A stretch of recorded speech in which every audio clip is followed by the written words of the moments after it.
Like he was either, 1 minute he was Jake LaMotta, and the next minute he was moving around the alley. I just wanted to give him an identity.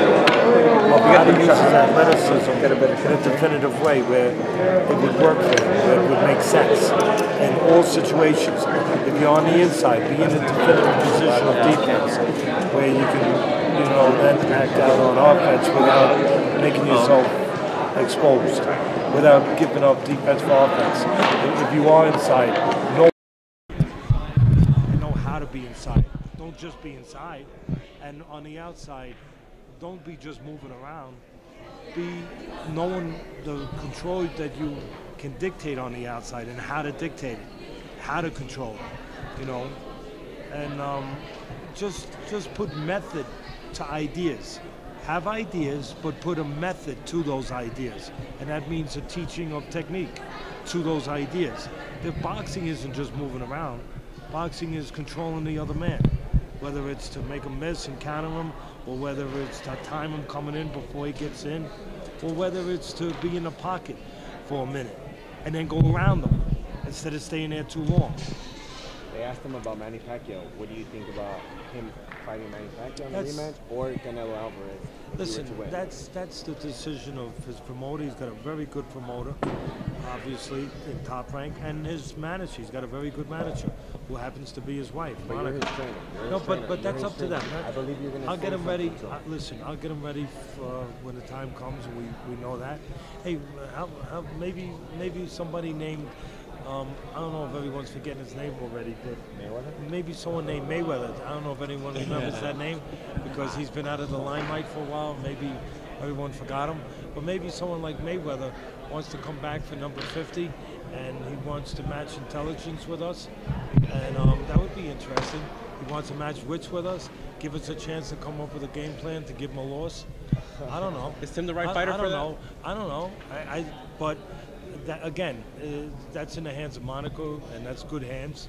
She does a great job, and that's in the hands of Bob Arum, who I think has been the best promoter for the last 50 years, to be quite honest. Give him his due. You studied Mayweather. Do you think you feel you have what it takes? I said enough. I said enough. I mean, if he happens to want to come back for 50 sounds better than 49.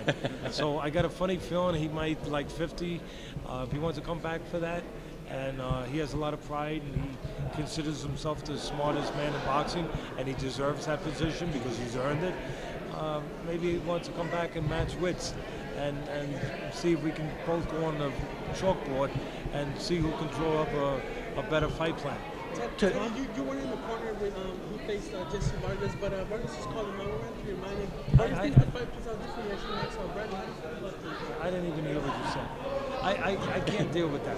I mean, that's in the past. I mean, Vargas is a terrific fighter, but he had his opportunity. That opportunity is gone, and we're moving forward. Teddy, talking about Wolf said you can't go home again, but did you prove that wrong? Did you feel like you came home again now tonight with this win? For tonight, anyway. For tonight. Training camp takes a lot out of you. I mean, I'm around a tremendous human being, and that makes it much more palatable. But it takes a lot out of you because you got to worry every day. It's like having kids all over again. Every day you got to worry. Every day. And you know what? It becomes too heavy sometimes. It really does. But then you forget about it when this happens, and you say, oh, that's why I do it. Teddy, at this stage of Tim's career, were you surprised that it even came, and coming off a trainer change too, were you surprised it came that easy to him tonight? He picked it up real well in camp, and that's to his credit, not to Teddy Atlas's credit. I'm a good teacher, but you have to have an intelligent person to pick it up, to understand why you're doing it and how to implement it. And you have to have a very eager person to learn. Person who's very eager, even after all the success at 32 years of age, to be eager to learn and willing to learn. And you have to also have a good athlete too, to incorporate the things that I teach, because I teach things that takes athleticism to execute, like stepping to the side and you know, using his speed in an effective, intelligent way. And you got to have an intelligent athlete to be able to, you know, give those lessons to him. He has to be intelligent to adapt to it, to pick it up, to understand it. And he is all of that. The first 3 or 4 rounds, he was winning, but he seemed to be getting hit quite a bit. In the 5th round, Not quite a bit. Okay, well, he was getting hit a little bit. And then the 5th round, it seemed to really change, like a switch turn. Yeah. And he dominated from the 5th round on. What was the difference in the 5th round? Did you tell him something before the round started? Go watch the HBO broadcast, you'll find out. Was there a point throughout the fight that you could feel the knockout was coming? Listen, I couldn't allow myself to ever think that. All my mantra through the training camp was a little piece at a time, a little piece. Take a brick here, take a brick there. Eventually the house will fall down. Do not get greedy. Do not get greedy, because then the house might fall on you. Just take bricks. And a time will come where that house will fall. But take bricks, take pieces. Don't get greedy. So I wasn't looking for a knockout. I believed in my philosophy. I believed that if we take pieces at a time, whatever's going to happen will happen in a positive way. But I thought Brandon's only chance was for us to cooperate, to stay in front and maybe look for 4 bricks and then catch us with something. And I didn't want that to happen, so I never, ever pushed a knockout. I just let happen what was happening from good execution. Let good execution lead to whatever it was going to lead to. Timmy was throwing really good body shots, I got to tell you, in camp. Really good. We worked on that, and so was I shocked to see the effect that he had to the body? No, I wasn't shocked. But again, I didn't want to invest in one thing too much, where we would give him the one thing he needed, which was spending too much time in front of him, where maybe he could land that one shot. Well, we're landing 8-1. He could land that one that could put him in the fight. Teddy, were you surprised that he retired, or did you kind of see yourself? Because Robert said that from the 2nd round on, they kind of felt he wasn't the same. Did you notice that too? Listen, my concentration was what I tried to have my fighter's concentration be. 1 round at a time. 1 round at a time. 1 round at a time. Every time he came back to the corner, I said 3 minutes. That's all that exists. I didn't say 26 more. 3 minutes. That's it. When he came back, 3 minutes. We came 3 minutes.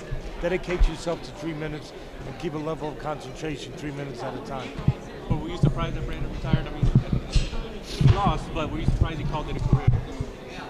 First time he got stopped, so you know, I mean, I don't know if I wasn't,